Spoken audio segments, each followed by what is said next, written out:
Falta de moradia. Falta de moradia é um problema que Michel Temer vai ter que enfrentar no dia 1º de janeiro de 2019.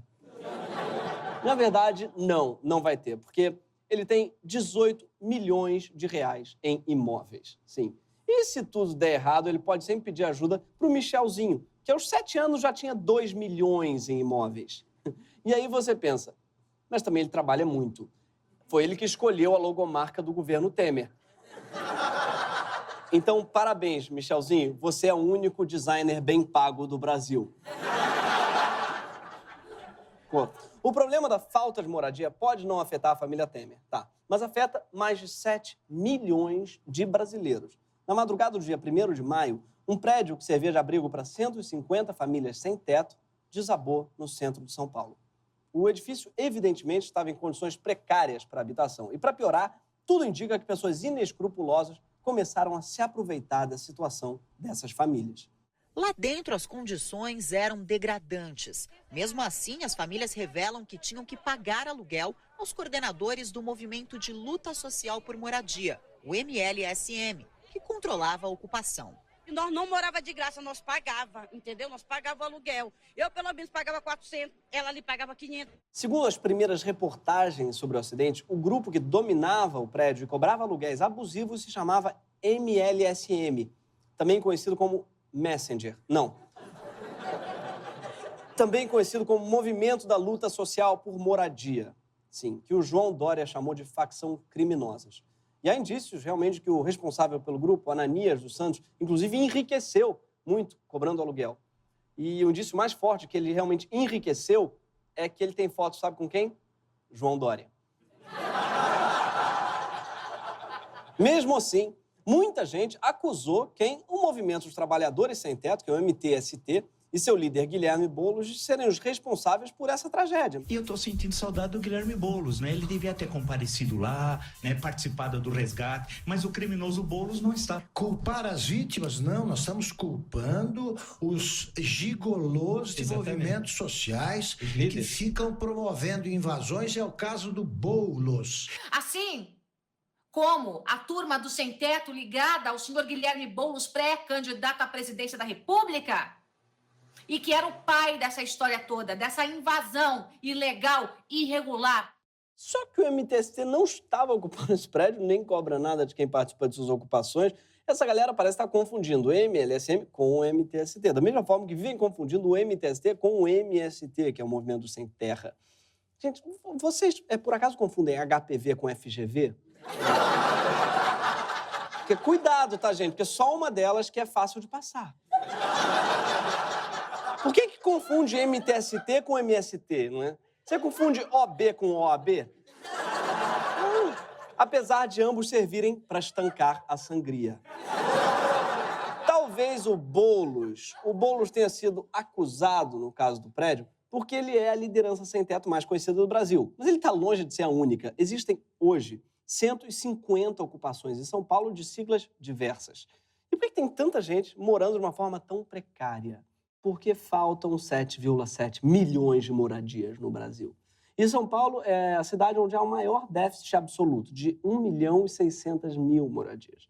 É quase uma Curitiba inteira de pessoas sem moradia digna. Ou seja, uma Curitiba inteira. Os comentaristas que chamam sem-tetos de vagabundos não ignoram apenas o tamanho do nosso déficit habitacional. Eles ignoram também noções de estilo, como mostra essa camiseta do Reinaldo Azevedo. Que, inclusive, já declarou em entrevista que gasta até R$ 1.800 em camiseta e que adora roupa nova. Dinheiro mal gasto da porra, hein, Reinaldo? Parece que comprou a camiseta na Hering e matou um pombo em cima. Bicho. Cara... Maior que o nosso déficit habitacional, só mesmo um outro índice, o nosso superávit imobiliário. Nunca ouviu esse termo? Eu também não tinha ouvido. É porque não existia mesmo, eu que inventei. Mas o fenômeno existe. Já são quase 8 milhões de imóveis em condições de serem habitados, mas que continuam vazios. E é importante saber que no artigo 5º da Constituição está escrito assim: é garantido o direito de propriedade e a propriedade atenderá à sua função social. E a Constituição, amigo, vale para qualquer cidadão, a não ser, claro, que você faça parte do movimento Bíblia sim, Constituição não. Você já deve ter visto por aí. Mas talvez nunca tenha ouvido eles falando, e a gente separou para vocês esse privilégio. Um livro feito por homens, servos de Satanás. Um livro inspirado pelo diabo, chamado Constituição Federal, tá aqui, essa merda que não serve pra nada, né? Um manual de mentiras, de engano, um manual de Satanás, feito por maçons. Manual de Satanás feito por maçons. Talvez isso explique por que o Temer era professor de Direito Constitucional. Mas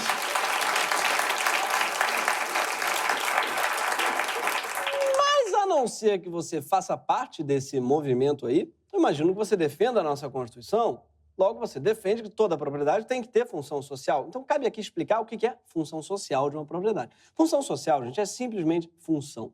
Um apartamento de 5 suítes na Vieira Soto com um só morador tem função social. Uma loja de Ferrari na Avenida Europa tem função social. Até o shopping Fashion Mall em São Conrado, que não faz uma venda há 3 anos, ele está aberto. Por isso ele tem função social. A casa de praia em Guarapari, do seu avô, que só usa uma vez por ano, tem função social. Até a casa da Ana Hickman, de 6.000 metros quadrados, tem função social. Agora, vamos contar o número de sofás. Então, nós temos 1, 2, 8. São 8 sofás. 8 sofás, idênticos. Pela quantidade e pouco uso dos sofás, me parece que Ana Hickman é um clássico caso de especulação de mobiliário. Não é possível. Algum desses 8 sofás aí não tem função social. E a única função de um sofá é fazer social. Mas a observação que eu acho engraçada dessa casa da Ana Hickman é que essa casa dela é em Itu. E essa é a piada. Talvez ela pareça grande, mas em Itu isso é um conjugado, gente.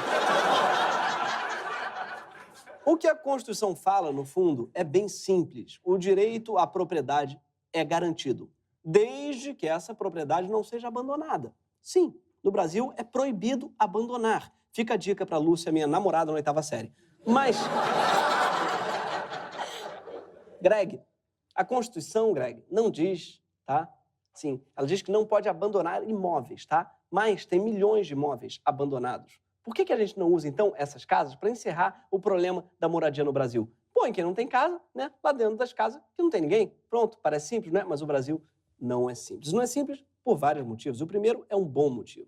É preciso um processo justo e cuidadoso antes de você desapropriar qualquer imóvel do seu dono para definir a qual família esse imóvel atenderia.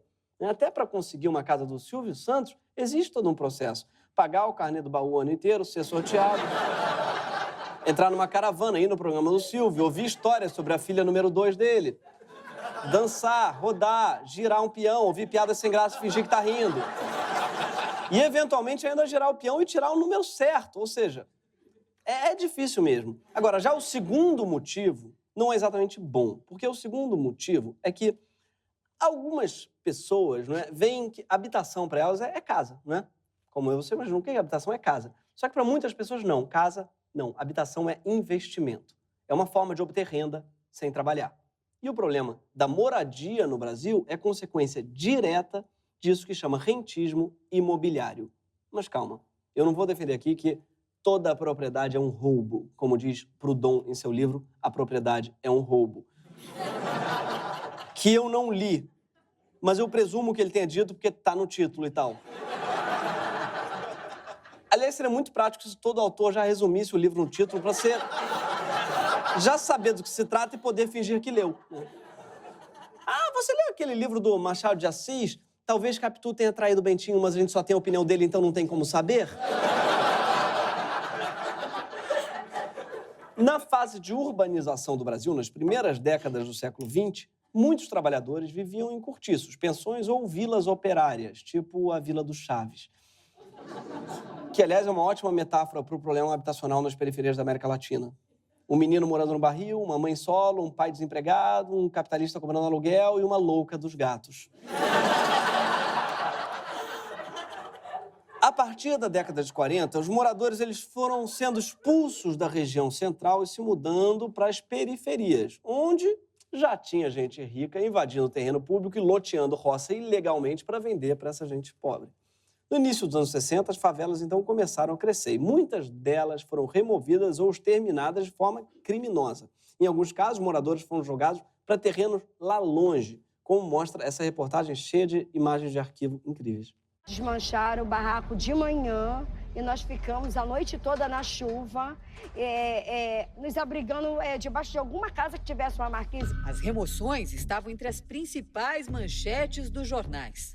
14 das 3.080 famílias que moram na favela do Esqueleto se prepararam para serem removidas, vendendo porcos e cabritos que o Serviço de Saúde Pública não permite que sejam criados onde irão morar. Gente, até na Arca de Noé deixaram levar um cabrito. Aliás, 2 cabritos.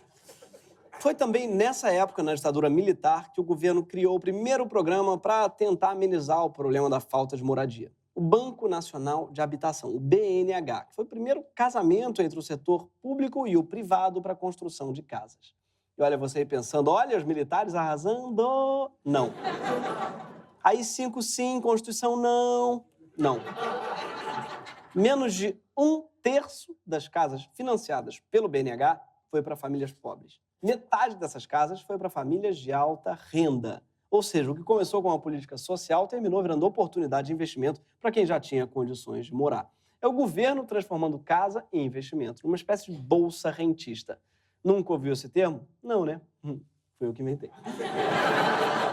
Já as famílias pobres, que tinham um pouco de sorte, os documentos em dia, passaram a poder entrar na fila das Coabs, que são projetos de financiamento popular de responsabilidade dos estados e municípios. Mas nem o BNH, nem as Coabs resolveram o déficit habitacional do Brasil. O BNH foi depois incorporado à Caixa Econômica Federal e a Coab virou pagode. Tô chegando na Coab, pra curtir minha galera. Dá um abraço nos amigos, um beijinho, ele e a Cinderela. Netinho, também tô chegando. Eu não vou te deixar sozinho. Por quê? Eu tô levando pro Nenê, Ari, Feijão, Claudinho, Fabinho, O Netinho inventou um segmento do pagode bebê, né? Parece que ele tá sempre cantando pra um recém-nascido. Eu tô levando a Ari, o Neguinho e o Fabinho. Eu tô.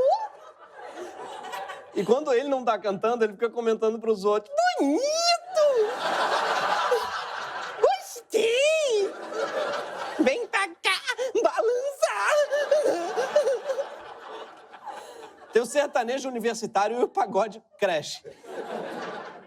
Eu adorava aquela parte que cantava. E avisa o Xambuci que tem Danone à vontade. Me leva a várias teorias. Porque esse cara, o Xambuci, ele já tem nome de iogurte. Ele só vai num pagode se tiver iogurte? Isso que é gostar de iogurte. Né? Por outro lado, o Xambuci é uma marca concorrente da Danone. Então, será que o Netinho diz que vai ter Danone para, assim, criar ciúmes em Xambuci? Seria o Xambuci um rival de Netinho que fechou, então? Netinho só fechou uma parceria com a Danone para se vingar de Xambuci? Fica a dúvida. Depois da ditadura, não é, teve o governo Collor, em seguida o governo FHC, e não houve nenhum programa habitacional para construir moradias populares. Até teve um programa, o Habitar Brasil, para recuperar obras já existentes, mas o que houve mesmo foi uma parceria cada vez mais afinada entre aqueles 3 elementos, governo, bancos e empreiteiras. Esse relacionamento a 3 aí que é o único relacionamento a 3 que perdura. E como em todo homenagem à Troá, tem alguém se fudendo e somos nós. Embora se soubesse que 85% do problema habitacional da época estava justamente na faixa de renda de até 3 salários mínimos, a faixa de atendimento dos programas do FHC aumentou de 12 para 20 salários mínimos. Foi essa faixa que eles atenderam. Mas, para ser justo, claro, o salário mínimo do Fernando Henrique dava para comprar 2 frangos e um Guaravita. Ainda assim, eram 20 salários mínimos. Esses foram os contemplados pelo programa. Depois veio Lula e implementou o seu próprio programa, Minha Casa, Minha Vida, que acabou sendo uma das grandes contradições do seu governo e também uma das grandes gafes do Eduardo Paes, quando ele foi entregar uma das casas do programa e conseguiu dar um show de constrangimento. Vai trepar muito nesse quartinho. Vai trazer muito namorado. Rita, vai muito sexo aqui. A gente vai fazer muito, porque eu não quero. Vai liberar. Vou fechar minha porta, sabe? Cara, se um dia o Paes for parar na cadeia, eu quero muito ir lá só pra dizer, vai trepar muito nesse quartinho, né? É...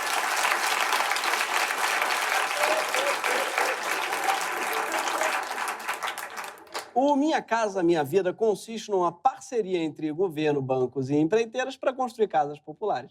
Só que, em vez de sanar o déficit habitacional, o que se conseguiu foi enriquecer ainda mais os bancos e as empreiteiras, que lucraram 33 bilhões de reais só com o programa. E, pelo jeito, também ajudou o procurador da Lava Jato, Deltan Dallagnol, que comprou 2 APs construídos pelo Minha Casa Minha Vida. Aliás, poucas pessoas perceberam uma bolinha importante naquele PowerPoint famoso do Deltan. Todos os caminhos levam ao Lula, inclusive os APs que eu comprei. O Minha Casa Minha Vida foi alvo de muitas críticas. Os condomínios eram tão ou mais longe do que aqueles feitos pela ditadura e com apartamentos ainda menores. E ainda havia outros problemas que surgiram em efeito cascata. No Rio de Janeiro, por exemplo, todos os 64 condomínios do programa estavam em 2015 sob domínio da milícia ou do tráfico de drogas. Mas aí o problema não é do programa, mas do Rio de Janeiro, que está, de modo geral, sob domínio da milícia ou do tráfico de drogas. Ainda assim, o Minha Casa Minha Vida é considerado por especialistas o maior programa habitacional que já existiu no Brasil, pelo volume de casas entregues. São 3,8 milhões de moradias, é muita casa. Agora, sabe o que é triste? Mesmo assim, o déficit habitacional do Brasil não foi reduzido no período, porque nesses mesmos anos explodiu o preço do aluguel, por causa da famosa especulação imobiliária. O que é especulação imobiliária? É o ato de investir em imóveis não para ter um teto, mas para ter lucro contando com a valorização do mercado.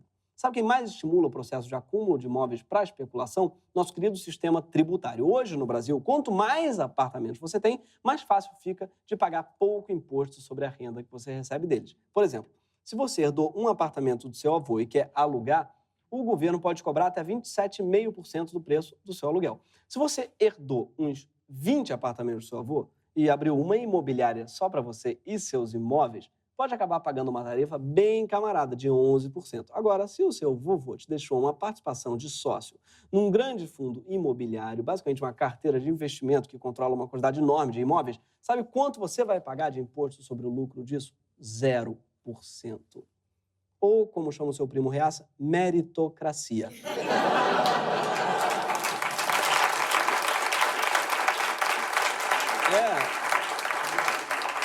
Deve ter sido assim que se fundaram a imobiliária Privilégio, que eu adoro esse nome, tem pelo Rio todo. É muito sincero, né, imobiliária Privilégio. É tipo um hotel que abriu no Rio, que chama o Hotel OK. Eu acho muito sincero, não é maravilhoso, não, é ok, é ok. Palace, não, Palace é meio... Não, é ok, é ok. A principal causa do aumento do déficit habitacional no Brasil nos últimos anos é justamente o preço do aluguel praticado por quem tem um monte de apartamentos e vive dessa renda. O número de pessoas que não conseguem pagar o aluguel e acabam ficando sem ter onde morar aumentou 68% desde 2009. A porcentagem média de gastos de uma família com aluguel é de mais de 30% do seu rendimento. É quase o dobro do que essa família gastava em 2007. O gasto médio com aluguel na Zona Sul de São Paulo, onde ficam alguns bairros bem pobres, é de R$ 1.798. Sim, muita coisa. Mas ainda assim é R$ 2 a menos que uma camiseta do Reinaldo Azevedo.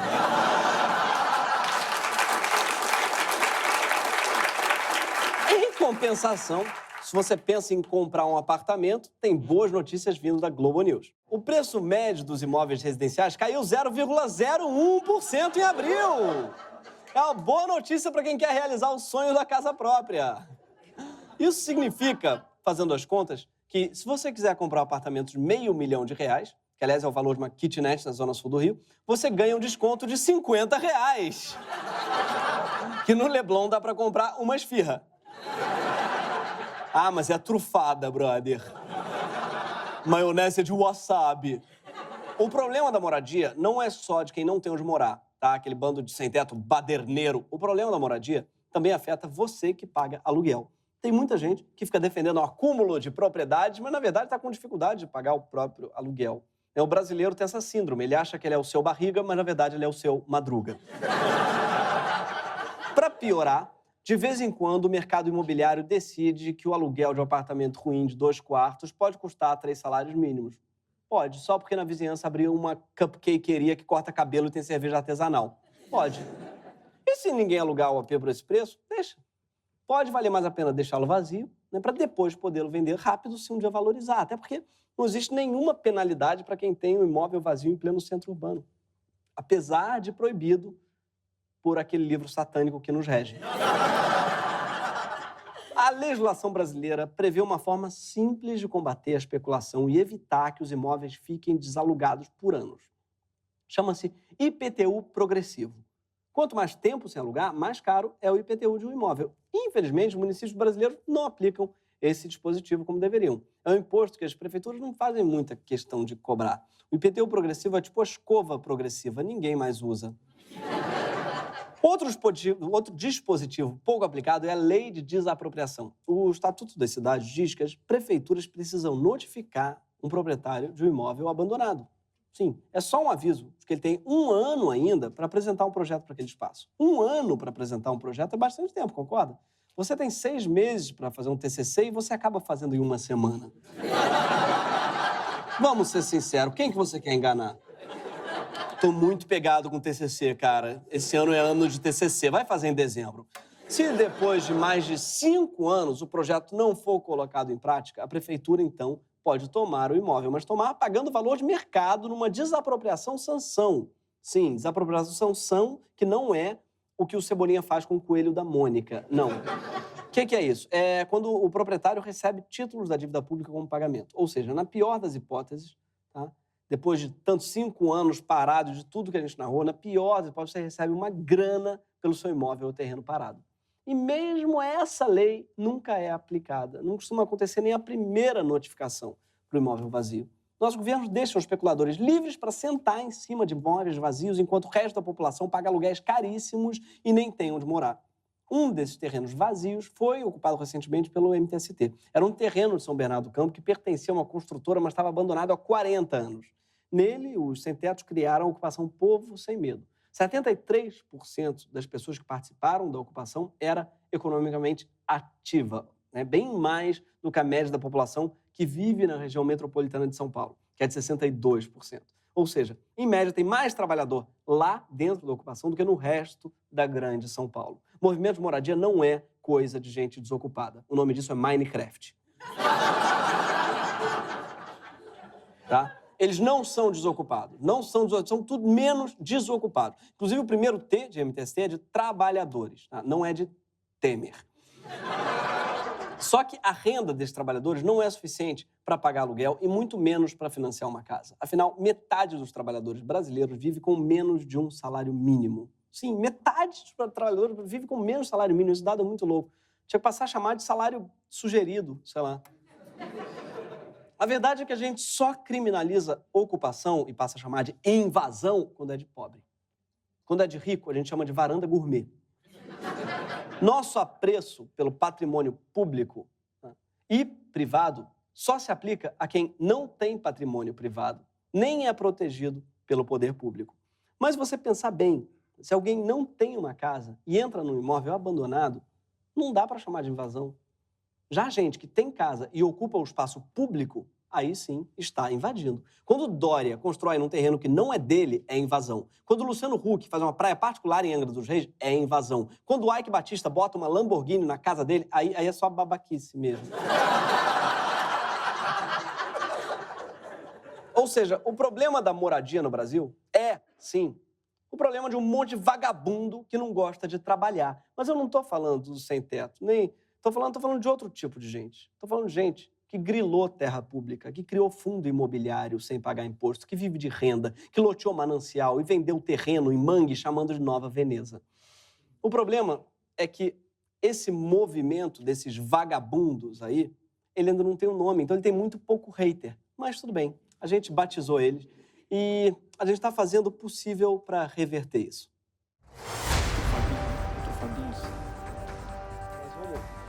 Tá começando mais um Cedilhas no C. Eu sou Marco Antônio Villa Country e esse aqui ao meu lado tenho aqui o Desgosto Nunes. Tudo bem, Desgosto? Bom dia. Bom dia. E eu tava no trânsito vindo para cá, Desgosto. Você não sabe com o que é que eu me deparei lá no Vale do Anhangabaú. Com 200 desocupados. Militante? Desocupado? Não, com prédios desocupados, mas são mais de 200 prédios desocupados, sem função social nenhuma, ao contrário do que diz a Constituição. Estão ali os quê? Só especulando, sem gerar riqueza, tá só engordando a conta dos donos daqueles imóveis tudo, sem aumentar o PIB, e a prefeitura não faz nada. Olha, a prefeitura é tão atrasada que nem o IPTU é progressivo. Sabe o mais triste, Marco? É ver esse pessoal de classe média, esse pessoal que gasta 60% do salário em aluguel, votando em rentista e defendendo o vagabundo que vive de fundo imobiliário. Não, nem me fala, Desgostou. Eu tava dando um passeio ali nos Campos de Jordão e esse que eu me deparo com o pessoal ocupando uma área pública. É um bando de vagabundo que fechou ali uma área e agora é deles. Né? Depois eu vi quem era o João Dória. É típico. O que esse povo pensa que é pra fechar a rua? Olha, e o povo do mediaticamente correto não fala, mas eu vou falar. O senhor Luciano Huck, na sua mansão de Angra dos Reis, Marco, colocou boia no oceano, cercando o mar. Esse pessoal invade até o oceano ali na Mata Atlântica, entendeu? Deve ser porque é tucano, acha que a Mata Atlântica é dele. Olha, eu sou historiador, né, Desgosto? E olha, eu vou te falar que essa corja é a mesma que tá no poder há 500 anos. Eles têm que entender que o que eles fizeram com o Brasil até hoje foi uma grande invasão de terra. Capitania hereditária era invasão e depois era tudo invasão. Tudo. E sabe o que falta para esse povo? Para esse povo rentistopata? É ler a Constituição um pouquinho. Estudar o plano diretor, entendeu? E respeitar a Constituição. Afinal, deu uma trabalheira pros maçons, Marco. Isso é coisa, ô Desgosto, do MPST. Monte de proprietário sugando o trabalhador. Vai pro Cazaquistão, que lá que é lugar de especulação. Nossa bandeira nunca será da Valentina Caram. É isso aí, esse foi o Cedilha no C. C de Constituição, C de força e de progresso. Muito obrigado, gente! Fora MPST! A nossa bandeira jamais será rentista! Greg News, toda sexta-feira, às 10 horas da noite, só na HBO!